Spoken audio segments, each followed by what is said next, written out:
احمد رضا جیسے پھر اسے اچھا لگتا ہے.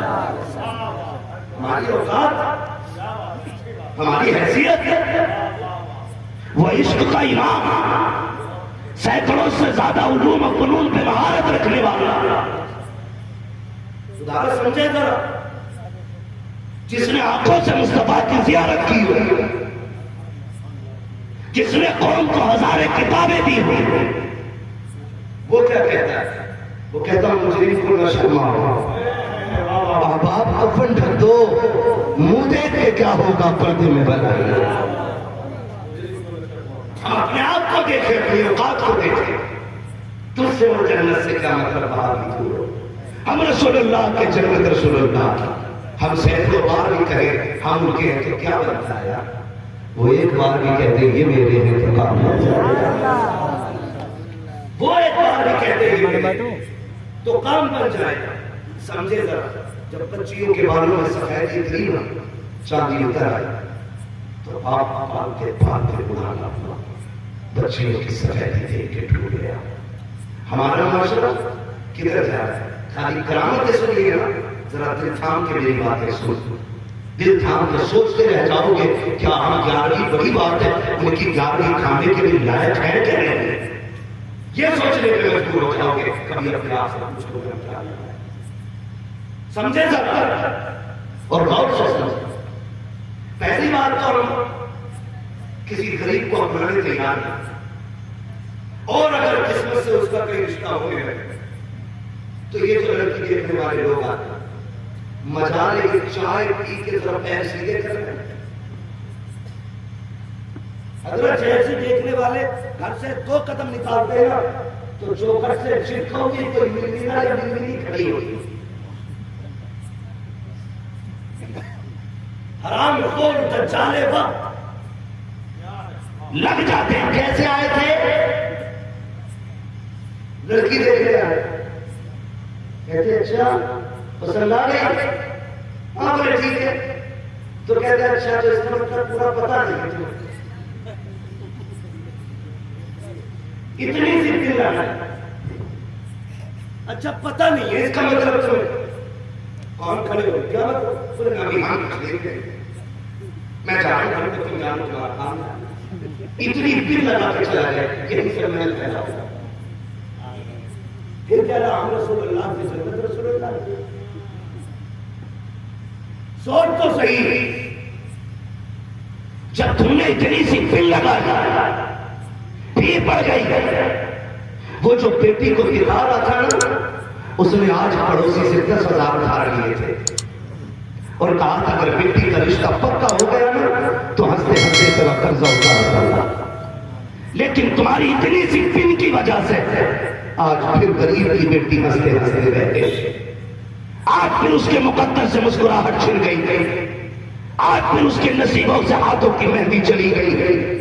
آج پھر اس نے سرخ جوڑا پہننے کا حق کھو دیا. جی کدھر لگے ہو تم؟ کہاں پڑے ہو تم؟ جنت یوں ہی سستی نہیں ہے جو مل جائے گی. جتنی آسان جنت ہے اس سے آسان ماننا ہے. اس کو اپنے بھولے بیٹھے ہوتے اور رشتہ ہو گیا، پن لگائی پھر چھوٹ گیا. اگر پن سے بھی نہیں چھوٹا تو پھر انتظار کرتا ہے بارات کا.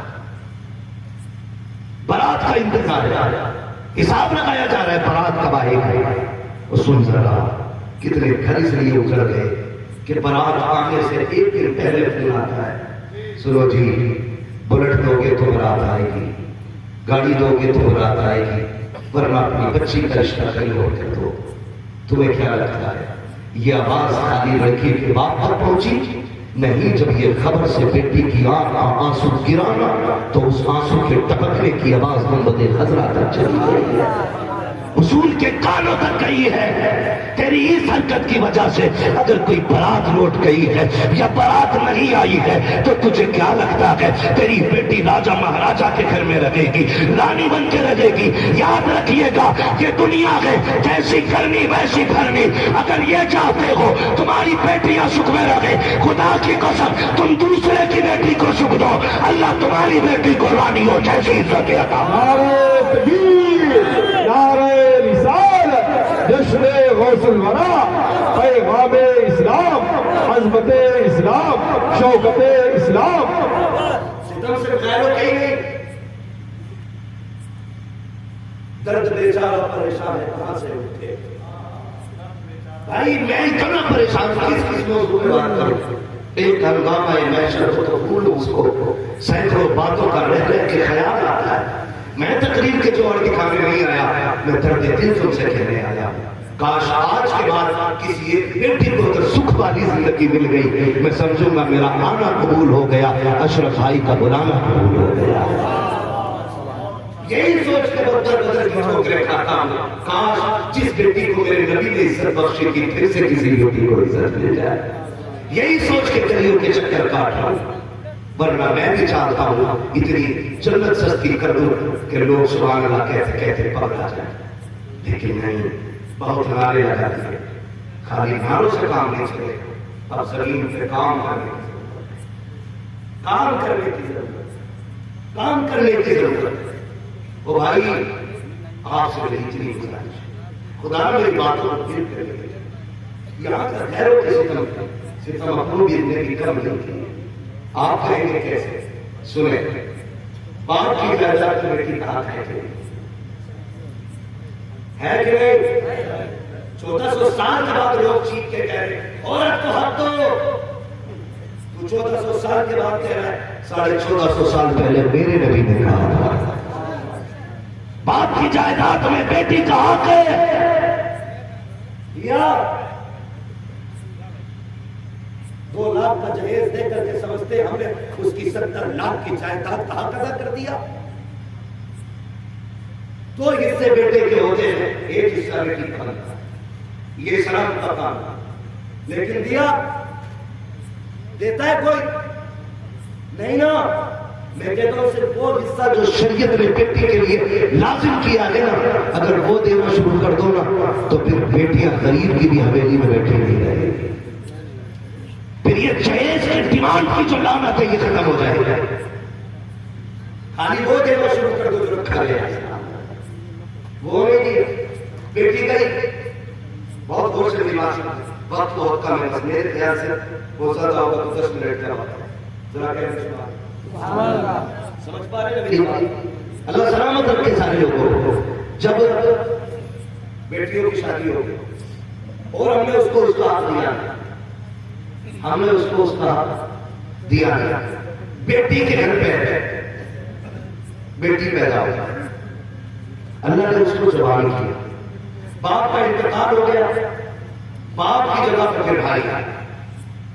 میں بھائیوں سے ہاتھ چھوڑ کے گزارش کروں, خدا باپ کے انتقال کے بعد بہنوں کو لاوارث نہ بنا دینا, بہنوں کو لاوارث نہ بنا دینا, بلکہ یہ کرنا ہے کہ جب تجھے پتا چلے نا بہن آ رہی ہے تو بیوی کو اور خود دونوں اتنا سمجھ لیں کہ اس کے سامنے منہ بھی گھر کے نہیں آنا ہے. یہ سچی بات ہے. باپ کے انتقال کے بعد جب بہنیں گھر آتی ہے نا تو بھابھیوں کے چہرے بگڑ جاتے ہیں. کسی کی بیوی کو برا لگ رہا ہوگا تو وہ یہاں سبحان اللہ نہ کہے, ورنہ گھر پھوٹا جائے. سنیں میری بات, نہ لائٹ چل تو کیا ہوا, خیر ہے ہم گھر کو آئے ہو سکتے ہو, آپ نے ڈر ہو پھنسیں گے تو ہم لوگ پھنسیں گے. مجھے بھی تو ہم کہہ رہے ہیں. آئی میں جب بیٹی تو بھابھی نے منہ بگاڑ دیا, بہت جلدی جلدی آ رہی ہو, تمہیں پتا تمہارے بھیا پہلے سے ٹینشن میں. آنے والی ہے جنوری کی چھٹی اسکولوں کی, دسمبر جنوری کی حضور جب چھٹی ہوتی ہے نا تو بہنیں انتظار کرتی ہیں جب چھٹی ہوگی بھائی کے گھر جائیں. ان چھٹیوں میں بہنیں بچوں کو لے کے بھائی کے گھر آتی ہیں, لیکن ایک ہی دن ہوتا ہے کٹ ٹوٹ جائے تو بہن کے بچوں کو لے جاؤ, دودھ پھٹ جائے تو ذمہ دار بہن کے رکھے, بلی دودھ پی جائے تو ذمہ دار بن جائے، اگر آٹا خراب ہو جائے تو ذمہ دار بن جائے، دودھ گر جائے تو ذمہ دار بن جائے، کھانا خراب ہو جائے تو ذمہ دار بن جائے۔ اتنے تانے دیے جاتے ہیں کہ بہنیں دل کو پکڑ کے بیٹھ جاتی ہیں، 15 دن کا خیال لے کے آتی ہیں، لیکن بھابھیوں کے تانے انہیں 4 دن رکنے نہیں دیتے ہیں۔ 3 کے دن میں بچوں کو سمیٹ کر کے بہنیں گھر چھوڑ کے چلی جایا کرتی ہیں۔ تمہیں خدا کا واسطہ، یہ جو بہنیں تمہارے دروازے پہ آتی ہیں یہ آفت بن کے نہیں آتی ہے، خدا کی رحمت بن کے آیا کرتی ہے۔ یہ جو تیرے دروازے پہ آئی ہے ایسا نہیں ہے اسے شوہر کے گھر روٹی نہیں مل رہی تھی، اسے کھانا نہیں مل رہا تھا، ایسا نہیں ہے کہ یہ بھوکی تھی، نہیں، خدا کی قسم یہ جو 8 دن یہاں گزارنے آئی ہے تیری منحوس شکل دیکھنے نہیں آئی تھی، تیری پی کی باتیں سننے نہیں آئی تھی، بلکہ اس کو خیال یہ تھا چلو چل کے اس بستر کو دیکھے جس پہ میرا باپ لیٹا کرتا تھا، اس دیوار کو دیکھے جو میرے باپ نے بنائی ہے، اس درخت کے نیچے بیٹھے جو میرے باپ نے لگایا تھا۔ خدا کی قسم یہ بیٹیوں کا احساس ہوتا ہے کہ باپ قبرستان چلا جائے، اس کے لگے پیڑ کے نیچے جب بیٹیاں بیٹھ جاتی ہے مسکرا کے کہتی ہے اس کے جھونکوں میں باپ کے دامن کی خوشبو کی ہوائیں آ رہی ہیں۔ نعرہ تکبیر، نعرہ رسالت، پیغام مصطفیٰ، سیرت مصطفیٰ، غوث الورا کانفرنس، فیضان مخدوم اشرف، مسلک اعلیٰ حضرت۔ بہت یہ دعوت پڑھے اسلام سیکھے تھی، ہم اپنوں کے لیے دروازے بند کرے، وہ بغداد والا جسے پیران پیر کہتے ہیں، روشن ضمیر کہتے ہیں، خدا کی قسم جس کی سخاوت کا عالم یہ تھا۔ آپ ہر گیارہویں کو لنگر کرتے ہیں، ہر گیارہویں کو لنگر کرتے ہیں، 11ویں والا 3 وجہ سے 11ویں والا کہا جاتا ہے، 3 وجہ ہے کہ 11ویں والے کو 11ویں والا کہا جاتا ہے۔ پہلی وجہ یہ ہے کہ وہ حضور کے نام سے لنگر ہے، دوسری وجہ یہ ہے کہ 10 دن آپ لوگوں کو مرید کرتے تھے، پھر 11ویں دن بٹھا کے سب کو ولی بنا دیتے تھے، اس لیے بھی 11ویں والا کہا جاتا ہے، اور اس لیے بھی 11ویں والا کہا جاتا ہے کیونکہ وہ مدینے والے لنگر کرتے تھے۔ ایک دن کچھ نہیں کہا، خالی تھے، مریدوں نے کہا حضور لنگر نہیں چلے گا، فرمانے لگے کچھ بھی نہیں ہے، اب کچھ تو ہونا چاہیے، لنگر ضرور ہونا چاہیے، آپ کی چوکٹ اور کچھ نہ بٹے، مزہ نہیں آئے گا۔ فرمایا چلو پیسے تو نہیں ہے، جاؤ بغداد کے سارے یہ ڈاکو چور جتنے بگڑے ہوئے لوگ ہیں سارے اکٹھے کر کے لائے جائیں۔ بغداد والا بتا رہا ہوں، کہنا کہ جتنے بھی ڈاکو اور چور ہیں سارے اکٹھے کر کے لاؤ، کہنا غوث اللہ نے بلایا، سارے اکٹھے ہو کے آئے، فرمانے لگے آج کچھ نہیں تھا بانٹنے کے لیے تو ہم نے آج نیا تہوار بانٹنا ہے۔ کہا کیا؟ سارے چوروں کو بٹھا کے نگاہ ڈالی، سب کو تحفے میں ولایت عطا فرما دی، سب کو ولایت عطا فرما دی۔ کہنے لگے حضور یہ کیا؟ فرمانے لگے حضور کی طرح کی خیرات ہے، خالی نہیں رہے گی، روز جب بھی 11ویں آئے گی کچھ نہ کچھ بانٹا جائے گا۔ وہ بغداد والا میرے دریا نیل پار مریدوں کے ساتھ شاگردوں کے ساتھ، ہاں بغداد والا چینٹے والا پیر نہیں، بھگنی والا پیر نہیں، چٹیا والا پیر نہیں، 10 انگوٹھی پورا کے ساتھ کھانے والا پیر نہیں، وہ بغداد والا پیر ہے، وہ بغداد والا پیر ہے، وہ فقہ والا پیر ہے، وہ تفسیر والا پیر ہے، وہ حدیث والا پیر ہے، وہ قرآن والا پیر ہے، وہ سنت والا پیر ہے، سنت والا سنت والا پیر۔ وہ خالی چمچے نہیں رہتے تھے، شاگرد رہتے تھے، علی والے کہاں بیٹھے محفل سجا رہے، علی والے یہاں بیٹھے، پہچان جاتے تھے، وہی درس لگ جاتے تھے، اور سنیں ساتھ جا رہے دریا نیل کے کنارے قریب کھڑا ہوا ہے، فرمانے لگے بات کیا ہے؟ بات کیا ہے؟ جانتے اس نے کیا؟ اس نے کہا حضور دریا نیل پار کرنا تھا اور کرایہ نہیں تھا، کشتی والے کا دھکا دے کے اٹھا، بڑے بھیڑ تھے، کسی چھوٹے موٹے غریب کو نظر لانے کی ضرورت کیا تھی؟ ہے نا؟ آج تو ہمیں وہی پیارے جو ہمیں اچھے رتوں میں بٹھائے، جو ہمیں سوکھی چارپائی میں بٹھائے، ہم تو اس کا نام بھی یاد نہیں رکھتے. یہ مزاج ہے ہمارے. بڑے پیر کو دیکھو، فرمانے میں اچھا شاگرد سے کہا چھوڑ کے جا، میری درسگاہ میں سونے کے سکوں کی تھیلی رکھی ہوئی ہے. آج پیسہ کاغذ کا ہے، اس وقت پیسہ سونے کا تھا. آج سونا دیکھنے نہیں مل رہا ہے، اس وقت سونا غریبوں کی تھیلیوں میں رہتا تھا. فرمایا کہ جلدی دوڑ، سونے کے سکوں کی تھیلی 100 سکے تھے. شاگرد کو لے آیا، وہ لے آپ نے کشتی والے کو بلایا. فرمانے لگے یہ سونے کی سکوں کی تھیلی رکھ. اس نے کہا حضور کیوں؟ فرمانے لگے اس غریب نے بتایا کہ تم اسے کرائے کی وجہ سے دریا پار نہیں کرایا. کہتے ہیں اس تھیلی کو رکھ لے، آج کے بعد کوئی بھی غریب آ جائے نا اسے کرائے کی وجہ سے دھکا نہ دینا. عبد القادر تجھے یہ دیکھ کے جا رہا ہے، جو بھی غریب آئے اسے عبد القادر کے کرائے سے دریا پار اللہ اکبر. یا رسول اللہ، یا رسول اللہ، زندہ باد، زندہ باد. وہ تو غیروں پہ اتنے مہربان، ہم اپنوں کے لیے دروازے بند کر لیتے. ایک بھائی ہاسپٹل میں چلا جائے، دوسرا فون بند کر کے بیٹھ جاتا کہیں پیسے اتارنا آ گئے. دنیا اتنی مطلبی ہو گئی ہے کہ ہم تو ادھار بھی اسی کو دیتے. غریب کو تو کوئی ادھار دینے بھی تیار ہے. یہ الزام لگاتا یہ دے گا. شکر ادا کرو رب نے مسلمان بنایا، اور ہمارا اسلام اتنا پیارا مذہب ہے. ہمارے نبی نے بتایا تم کسی غریب کو ادھار دو 8 دن کے لیے، 8 دن میں وہ آپ کو پیسہ واپس نہ دے، پھر آپ سے کہے کہ مجھے 8 دن کی مہلت دے، تو ہمارا دین کہتا ہے تم 8 دن کی اسے مہلت دو گے نا، اللہ تمہیں ہر دن اتنے پیسے صدقہ کرنے کا ثواب عطا فرمائے. زندہ باد، زندہ باد. ہم کتلیوں کے دار، پیسوں کے مالک بھی بنے رہو گے اور اللہ تمہیں نیکیاں بھی عطا فرماتا ہے. لیکن آپ کو پیسہ وہی لگانا ثواب سمجھتے جہاں 4 لوگ تعریف کرتے ہیں. مینار بنا دو 15 فٹ کا میری طرف سے، 40 فٹ میری طرف سے. 40 فٹ کا مینار بھی نہ دیکھے گی غریب بھائی کا علاج کسی کو دکھے گا نہیں.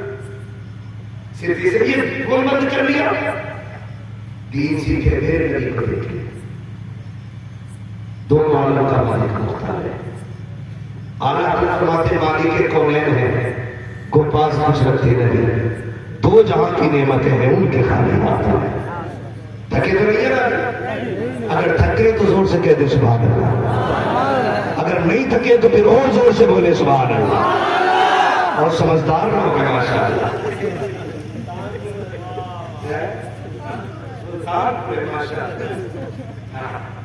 یہ بہت سمجھدار ہے. بات یہ کرتا ہے تھکے تو زور سے بولے سبحان اللہ، زور نہیں لگا. ہاں جب عالم نبی بیٹھے ہو، اولاد رسول ہو، تو پھر بندہ سو گیا تو تقدیر نہیں سو جائے گا. چلو ذرا 5 منٹ ہے بھی میرے پاس. چلو مجھے بات یاد آ رہی تو بتا دو. میرا نبی کائنات کا مالک ہوتا ہے. ہم تو ہر رشتے کو نہ دور میں توڑنا چاہتے ہیں. بہن کے گھر جائے گا 4 دن مہینے میں پیسے کیا کما لیے، مال کا کام کر کے بہن کے گھر جا رہا نا، سیکنڈ ہینڈ گاڑی لایا پردیش سے، اور سیٹھ جی گاؤں میں کھلا رہا ہے. بہن کے گھر جا رہا ہے، اس میں کتنی بھی اچھی چادر بھی چاہیے نا، پہلے رواج بھی اٹھا لے. کتنے کے ساتھ چادر یہ دکھانا چاہتا کہ ہم سیٹھ ہو گئے. جب بہن کے دروازے پر جاؤ نا تو اگر مٹی والی چادر ہی ہونا جھاڑنا پڑتا، اسی پر شکر ادا کر کے بیٹھ جانا. اس لیے کہ نئی چادر مارکیٹ میں ملا کرتی ہے اور بہنیں نصیبوں سے ملا کرتی ہے. چادر جھاڑ کے نئی چادر مارکیٹ میں مل جائے گی، لیکن بہنیں نصیبوں سے ملا کرتی ہے. جانا تو جھاڑنا مت، بچے لے کے جانا، بچوں نے کچھ چیز کھا لی، اس تو مکی بیٹھی تو مٹی کھا کے بڑا ہوا، اب مکیوں سے بھی بہت کر نکلنا تجھے. اسی گاؤں میں جب رہتا تھا تو صبح سے شام تک 50 کلو کھیت میں کھا جاتا تھا. آج مکھیاں بہت لگ رہی ہیں. پتا چلا بوجھ مکھیوں میں نہیں، بوجھ اس کی سوچ میں پیدا ہو گیا ہے. جب ہم کھیت میں کام کرتے تھے کینسر سے محفوظ تھے. جب ہم مٹی کھاتے تھے برین ٹیومر سے محفوظ تھے. جب ہم اپنوں کا جھوٹا کھاتے تھے تو برین ہیمریج نہیں ہوتا تھا، ہارٹ اٹیک نہیں ہوتا تھا. کیونکہ جو انگریزی دوا ہوتی ہے اس میں ایک فائدہ 99 نقصان ہوتے ہیں، اور جو اپنوں کا جھوٹا ہوتا ہے اللہ اس میں 100% فائدہ دیتا ہے. ہم نے اپنوں کا کھانا چھوڑ دیا نا بیٹا، اپنوں کا جھوٹا پھینک دیتے. میں نے پہلے کہا تھا ایک ہنگامہ میں شروع تو بھول اس کو سینکڑوں باتوں کا پہلے کا خیال آتا. پیار بانٹو یار، پھر دیکھو اللہ دلوں میں گنجائش نہیں. سگی بہن کو ذلیل کر دے. سن میرا عید کے دن رہنا ہے آگے بڑھ جاتی. تیرے یہاں عید نہیں تھی، شام کو آ جاتی. کیوں بوجھ بن گیا تجھے؟ نہیں مجھے وہاں جانا تھا، تو آ کے رکنا پڑے گا. اور سن چائے پی کے بھیا کہنے والے 1000 ملے گے، اور تیرے گھر سے خالی ہاتھ جان کر بھی تجھ کو بھائی کہنے والی بہن والا نہیں ملے. اسے کہتا ہے تو صبح ہی آ گئی. شرم کا رنگ محسوس کرو، ان کی تکلیف کو سمجھو. چل میں نے مانگا تجھے لیا شام سے، پسند کی بیوی بھی مل گئی، ڈیمانڈ کی دولت بھی مل گئی، کیا مرے گا نہیں؟